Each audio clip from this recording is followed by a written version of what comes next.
We really do induce our autoimmune diseases through our lifestyle. And so if you have an autoimmune disease and it's roaring, it is contingent on you doing the work to put that into a state of remission. And there's no amount of magical pills that are going to fix it. I mean, we can dabble with like some supplements here and this and that, but at the end of the day, it comes down to how you live your life. And I say that again with love. I'm my own worst enemy. This is why I know this. I've lived this, and I've treated thousands of people with this.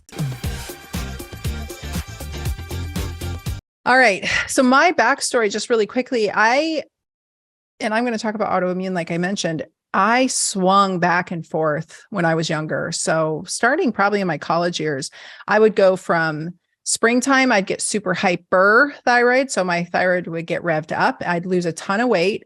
Once the sun came out, I would lose a ton of weight. I'd get really, really skinny, and usually down to like a size 4. And we're not talking vanity size 4, because right now I'm in a size 4, and that's not accurate. That's vanity sizing. I'm probably more of like, if we were to do a true sizing with a tailor, I'm probably more of an 8 or a 10. Actually, I was a size 8 in 1987, and I was thinner than I am, much smaller, I should say, in size than I am now. So vanity sizing is a thing. So back then I would go down to a size 4. We're talking tiny, tiny. And then I would swing up to a 10. And my closet was full of 4s to 10s, because summer would creep along. And by the end of summer, coming into fall, I would always dread the start of the school year, because I knew I was going to fall into a horrible depression, but I thought it was just school, but I loved school. So it was very confusing. And I would fall by the end of summer, my skin would be coarse. I would be struggling with acne.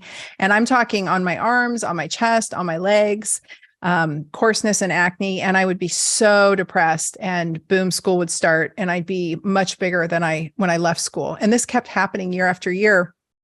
This was an autoimmune thyroid swing. I was going from Graves to Hashimoto's to Graves to Hashimoto's. I was going hyper to hypo, hyper to hypo. That was my thyroid being destroyed. A chunk of thyroid would be destroyed. A ton of hormone would be released. I would go hyper. And then eventually that would run out, and my thyroid would bust along the summer. And then I would be in a hypothyroid state come the beginning of the school year. This condition affects just hypothyroidism. They say affects 20% of the general population. I think it's much higher than that. And it's 10 times more frequent in women. And 90% of that 20%, especially in women, 90% of those hypothyroid cases are autoimmune.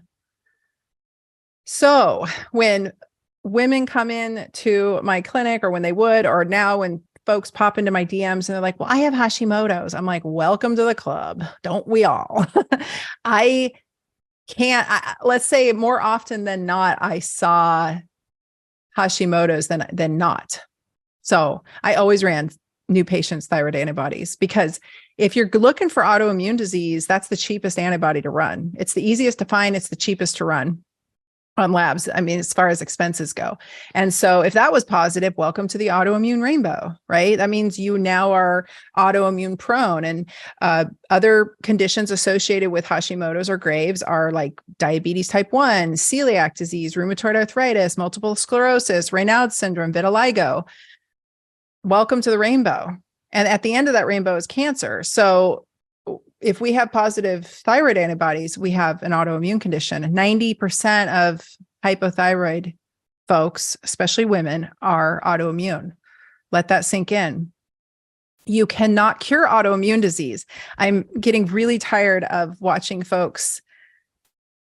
It's influencers on the internet, and they're like, I cured my Hashimoto's and you can too. That is such a bunch of rubbish. You can't cure autoimmune disease. You can put it into remission. You can stop it from flaring, hopefully.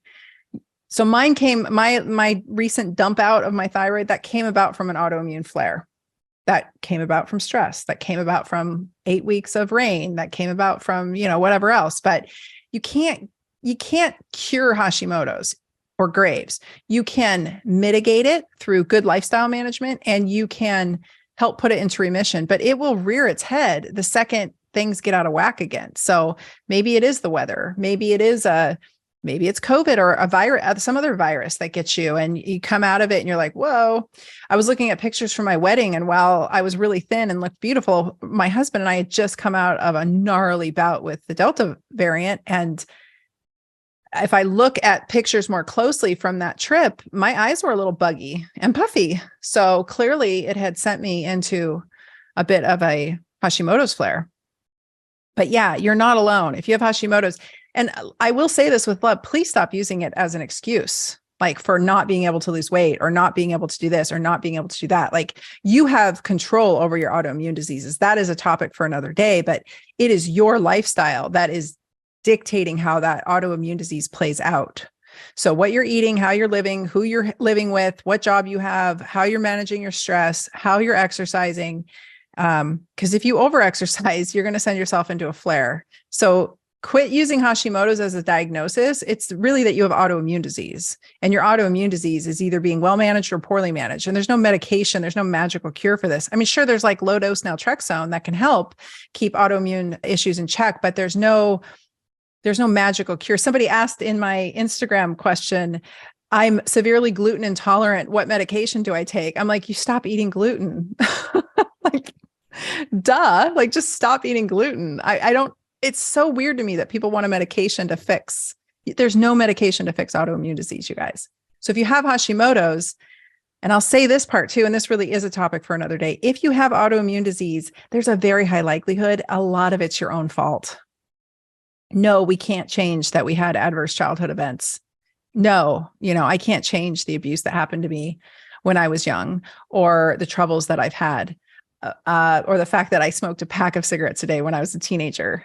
I can't take any of that back. But I'm telling you, my crappy diet, my alcohol abuse, really, I mean, we drank a lot. I don't know what it was in Oregon in the 90s, but we drank a lot. I think it's all the rain. They still drink a lot here. People drink a lot here. It's dark here a lot. It's an easy place to drink a lot of coffee and a lot of booze, particularly beer. We're like the microbrew capital of the world here. It was not honoring my sleep. It was eating just garbage. It was surrounding myself with garbage people. It was stressing myself out constantly. I induced and potentiated my autoimmune disease. I'm not saying it's anyone's fault. And every time I say this, people freak out on me. So save yourself the barrage of emails because I don't read them. My assistant just deletes them.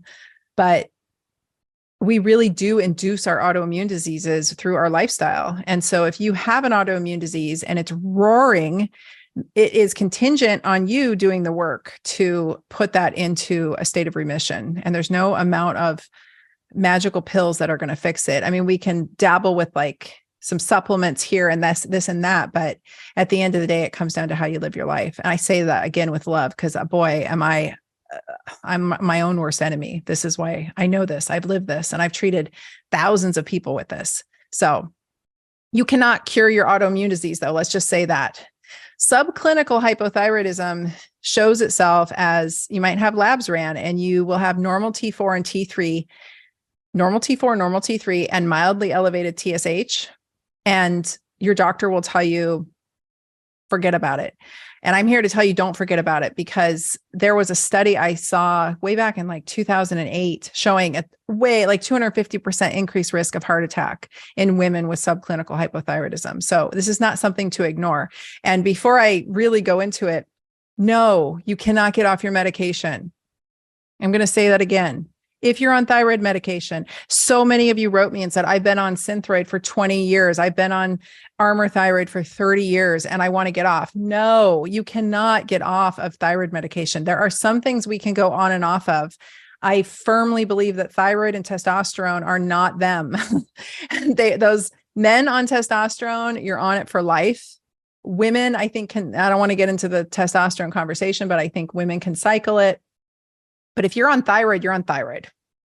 And I don't understand why anybody would want to get off of it. I joke, like if the zombie apocalypse happens, I'm going to be catching squirrels in the forest and sucking out their thyroid gland, because there's no way I'm going off thyroid hormone. There's no way. It's a miserable existence. Even just having your thyroid low is a miserable existence. And I guarantee when I start talking about medication here in a second, a lot of you on thyroid medication are being under medicated. And so you still feel horrible and crummy. It's a miserable existence. There are so many things that I don't enjoy about my thyroid being low, notably all the things I just listed off before, and the risk of so many issues over time. Like, let's talk about pain. Musculoskeletal pain is super common in low thyroid function. It is very often overlooked by doctors. It's overlooked by chiropractors. It's overlooked by naturopaths. It's overlooked by medical doctors for sure. So these people are struggling with all kinds of musculoskeletal complaints, muscle pain, joint pain, migraines, chronic neck pain. Migraines are a huge one, headaches. All of those conditions I have seen resolve significantly with some high thyroid hormone. How do we dose it? I'll get to that in a second. And you may or may not like my answer because I'm not very specific, but I'm telling you, I have turned around every case of migraines that have come into my office with adequate thyroid hormone. And the folks that don't want to take it or don't want to stay on it or aren't really good about, they're just not compliant with it. Those folks cycle through their migraines. But I'm telling you, if you struggle with chronic musculoskeletal pain, very much consider finding yourself somebody to work with who can help you with your thyroid, because it leads to all kinds of organ dysfunction. So I can imagine that there is inflammation coupled with that mixed edema, and that's probably happening around the nerves, potentially even the brain. We don't know. We do know that low thyroid leads to congestive heart failure because it enlarges the heart, because the poor heart, your blood literally gets thick when your thyroid's low. So your liver gets sluggish, your blood gets sluggish, and your heart has to work overtime to try to pump against that. So we see blood pressure increases. We see cholesterol go up. Whenever somebody would come into my clinic with high cholesterol, they would say, oh, my doctor wants to put me on a statin. I'm like, actually, let's get some thyroid on board. And lo and behold, all of their lipids would mellow out. So much of what we're treating as other conditions are actually, in my opinion, thyroid related. And it was a big joke in my city. Like, everyone's like, in Portland was like, oh, Tina thinks everyone has hypothyroidism or some kind of thyroid issue. And I'm like, yep, that's because they do. Dementia, elderly folks and dementia. I swear, I swear, if we were to just give every single patient in an old folks home a small dose of hormone, I don't even care if it's Synthroid, some kind of thyroid hormone every single day, we would start to see dementia rates go way, way down. So it is not like, this is why I'm saying you don't want to go off your thyroid hormone. If you're on it and you're like, I'm going to wean off it and do it naturally. Why? Do you want dementia? Do you want heart attacks? Do you want heart disease? Do you want enlarged heart? Do you want sluggish liver and liver issues? Do you want weight gain, which is going to lead to more metabolic dysfunction? Do you want, messed up lipids, blood lipids? Like, heck no, I don't want any of that. So, all right, what labs to run? TSH, that's the one coming out of the pituitary gland. So when T4 and T3 are high enough, it feeds back to the pituitary gland and it tells it to slow down. So if we have enough T4 and it's healthfully converting to T3, it should feed back up to the pituitary and it should keep your TSH on the low to normal side. If you're not making enough T4 or T3, the feedback loop will still signal, but the brain will start pumping out more TSH in order to get the gland to go. And so you'll see in a hypothyroid perfect world, we'll see a elevated TSH and low free T4 and low free T3. But that's not what happens. I'm just here to tell you. So I'm not going to give you what ranges I want all the labs in. I will tell you that I want a TSH of 1. If your TSH is above 1, in my opinion, if you were my patient, I would treat on that. And I would treat on clinical symptoms.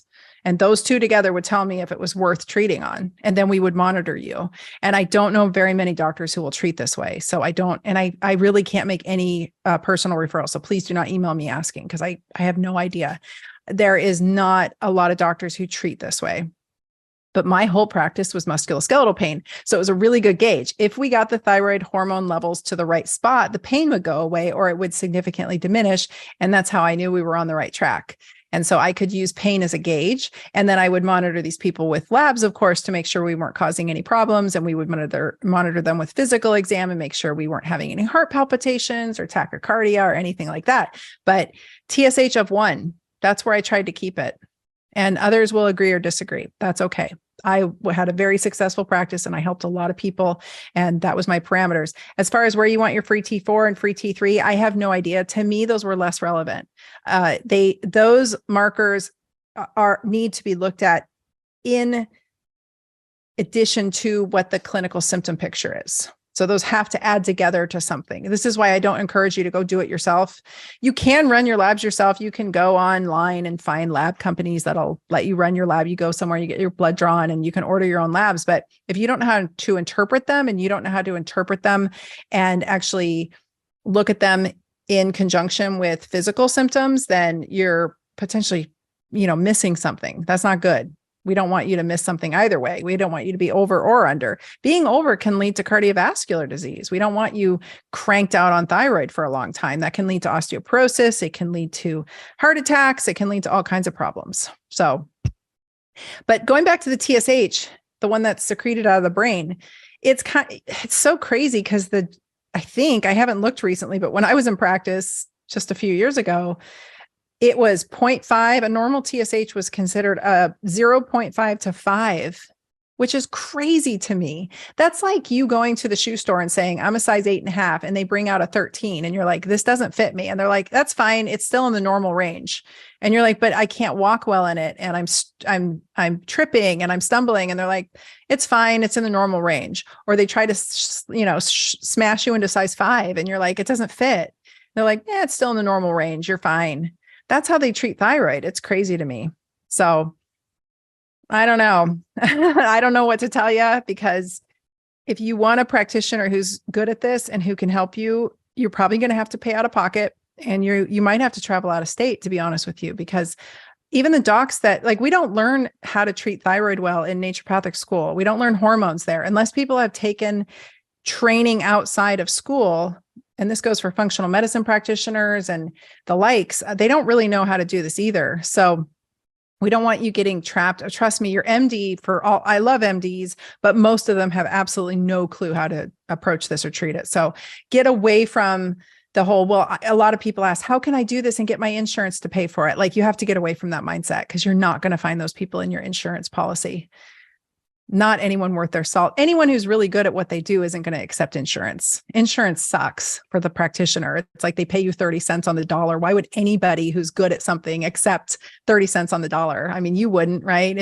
If you were a master at your craft, would you be like, I'm cool getting paid a third of what I'm worth? That's fine for the greater good. I don't think so. We really do induce our autoimmune diseases through our lifestyle. And so if you have an autoimmune disease and it's roaring, it is contingent on you doing the work to put that into a state of remission. And there's no amount of magical pills that are going to fix it. I mean, we can dabble with some supplements here and this and that, but at the end of the day, it comes down to how you live your life. And I say that again with love. I'm my own worst enemy. This is why I know this. I've lived this, and I've treated thousands of people with this.